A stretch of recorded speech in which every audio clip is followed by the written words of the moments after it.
Stories oor die dood, vertellings van 'n doodsbegeleier, episode 8.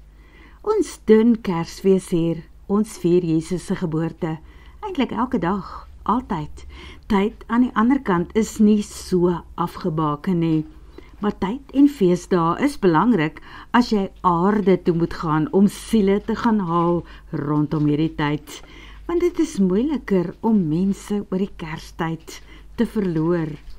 Dit is soos om asem in te trek op die 24ste dag van Desember en om het weer uit te blaas op die 27ste. Behalwe as Kersdag op 'n donderdag is, daar op die aarde, dan moet jy asem ophou tot die 29ste en net sodra jy dit uitgeblaas het, gebeur die 31ste dag van die jaar in die middel van die volgende asemteug en donderdag is dit, die eerste en 'n nuwe jaar. Verstaan jy wat ek vir jou sê? Dit verander mense se uitkyk op die feestyd. Kersfees sal nooit weer dieselfde wees as jy iemand oor daardie tydperk verloor nie. Lewenslank, soort van, vir altyd, soos wat 'n mens voel as jy deel is van die aarde.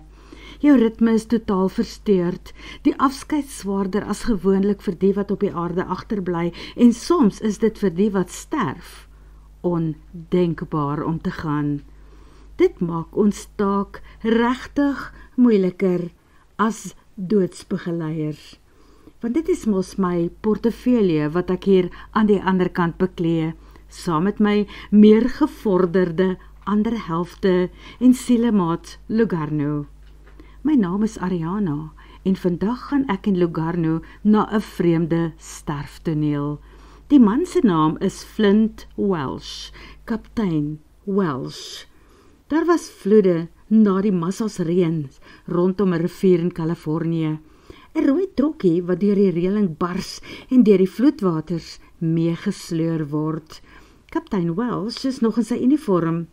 Hy is van een of ander missie af op pad terug huis toe om by sy vrou en hulle ongebore baba te wees, want môre is dit Kersfees. Dit is die prentjie wat ons op die groot balskerm gesien het. Dit en hoe hy spook om in die reën te kan sien en toe gebeur die ongeluk. In sy bakkie is daar 2 geskenke, 'n goue pendant vir sy vrou en 'n sagte speelding vir die baba dogtertjie wat oor 3 maande gebore sal word. Sommer vir die pret het hy so 'n snaakse opwen musiek dingetjie gekoop, een wat speel I wish you a Merry Christmas, I wish you a Merry Christmas and a Happy New Year. Maar vreemd genoeg, toe ek in Logarno aankom waar die ongeluk gebeur het, is daar net een man in sig, 'n man in 'n uniform wat heen en weer beweeg op die oewers. Kom help asseblief, hy is hier af, beduie die man. Dit lyk soos 'n plek, ja, behalwe dat die reëling nie stikkend is, soos wat dit op die beeldmateriaal van die ongeluk wat ons gesien het wys nie. Wat nou, vra ek vir Logarno. Nou wag ons, antwoord Logarno, met 'n vreemde geheimsinnige glimlag om sy mond, en hy voeg by, tot verdere kennis. Waarvoor? Vir die ongeluk wat nog moet gebeur? Hier is nie eens 'n wolkie in sig nie. Die ongeluk het lank reeds gebeur. Kyk, hy is daaronder. En ek kyk en ek sien, en dit is so hartverskeurend. Die beeld van 'n man wat agter die stuurwiel sit, sy oë wyd gesper, en op sy gesig die uitdrukking van totale verdwasing, gevries in tyd, gevries in ewigheid. Op daardie oomblik draai 'n kar van die hoofpad af en ry met 'n kronkelpad tot hier by die dam. 'n Man met 2 tienerseuns by hom klim uit. Ek is teleurgesteld. Hier is nie op die oomblik baie water in die dam nie, sê die ouer man. Gewoonlik is die water tot by daardie klippe. Toe maar pa, ons het nie 'n wye oseaan nodig om pret te hê met ons nuwe roeiboot nie, spot die oudste van die 2 jongelinge. Sy seun dan. Pa, kan ek en Boet maar eerste ingaan, vra die ander een. Sy tweede seun, dus. Natuurlik, en moenie te diep ingaan nie. Gelukkig weet ek dat julle albei baie goed kan swem. Daarvoor het ek gesorg, maar ons vat nie kanse nie. Hulle maak die bootjie van die dak af los en tel hom grond toe, net toe die soldaat weer van iewers af na hulle toe aangehardloop kom. Dankie tog, roep hy uit. Uiteindelik is hier hulp. Die voertuig is daar. Hy bedui na waar die rooi bakkie met moeite onder die oppervlakte van die water sigbaar is.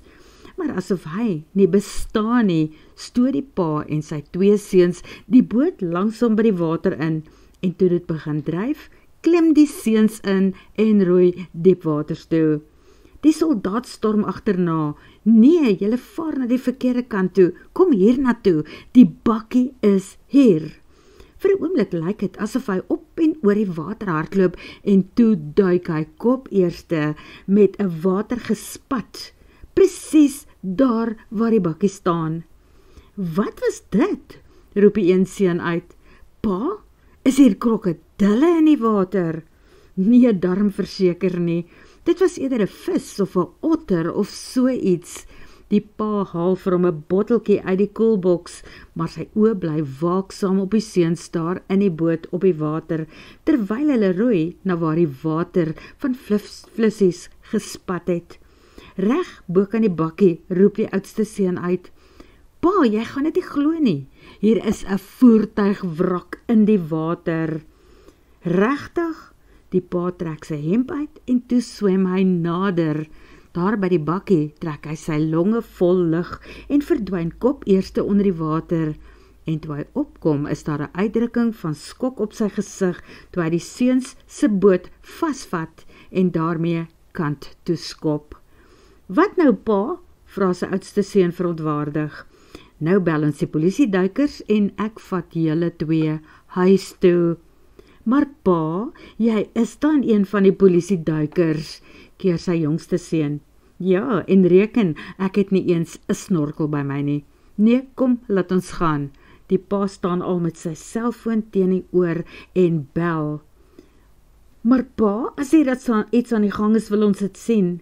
Nee, ek hoop nie dat julle ooit in julle lewe gaan nodig hê om te sien wat ek vandag daar onder die water gesien het nie. Kom manne, dat julle klim. En so het hulle gekom met 'n spesiale swaargewig insleep voertuig.